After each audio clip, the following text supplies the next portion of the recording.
Oui, honnêtement, ouais, j'y fais attention. Ben, ça fait partie aussi, ça fait partie du truc aussi. Hein. Je pense qu'il faut faire attention à ce qu'on mange. C'est vrai que je reconnais que je suis assez à cheval quand même. Je me tiens, je fais attention à ce que je mange. Bon, avant les courses aussi, essayer de respecter un certain protocole. Je pense que ça fait partie un peu du métier aussi, quoi. Il faut savoir le faire. Hein. Ouais, une semaine type avant la course, c'est à peu près donc si la course fait le dimanche, c'est-à-dire qu'à partir du dimanche midi, je mange quasiment plus de féculents, juste un peu au petit déjeuner parce que quand même pour pouvoir supporter l'entraînement. Et après essayer d'épuiser le stock au maximum jusqu'au mercredi midi.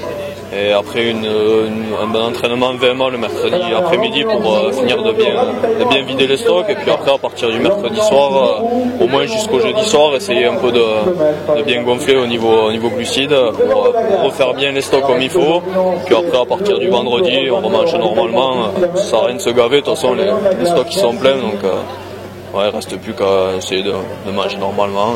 Voilà.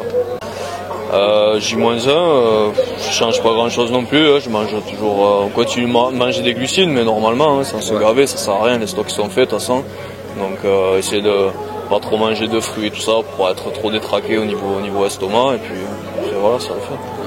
Ouais, protocole course, sur une course comme ça, je vais partir avec un bidon je pense, c'est 700 ml, les ravitaux ils sont à peu près tous les 20 bornes, ça fait un peu juste mais bon ça passe quand même. Donc, je pense que c'est de boire au moins 700 ml, au moins 500 ml heure, c'est bien quoi, c'est un bon truc. Après pour ce qui est solide, sur une distance de 60 bornes, ouais je pense qu'il faut commencer quand même un peu à manger un peu solide, à mi-course par exemple, un peu de salé pour couper. Après sur des distances marathon, je reste sur des gels en principe, niveau solide, peut-être quelques pâtes de fruits mais très peu quoi. Ça sert pas à grand chose.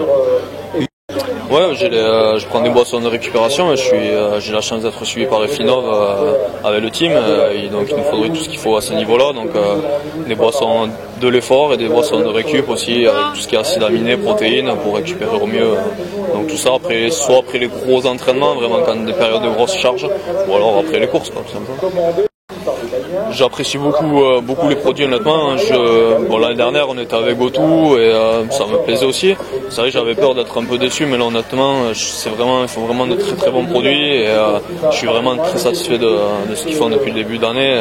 C'est des bons produits, ça me convient vraiment bien. Non, honnêtement, niveau crampe, jamais. J'ai jamais été en méta à ce niveau-là. Des fois, ça m'arrive d'avoir quelques problèmes digestifs, mais c'est très rare. C'est vrai qu'à ce niveau-là, je me plains pas. Je suis quand même bien entier. Je m'ai apporté quelques trucs, ouais, au niveau plus pendant l'entraînement. C'est vrai que par exemple, je m'entraînais très peu avec des boissons. Je m'entraînais sur les sorties longues, mais par exemple des sorties d'1 heure, c'est vrai que je prenais pas souvent à boire. Il m'a dit de faire un peu plus attention à ce niveau-là. Mais bon, après, c'est vrai que j'étais quand même assez carré là-dessus, donc il m'a apporté quelques trucs, mais là, dans l'ensemble, il n'y avait pas énormément de choses à corriger, on va dire. D'accord.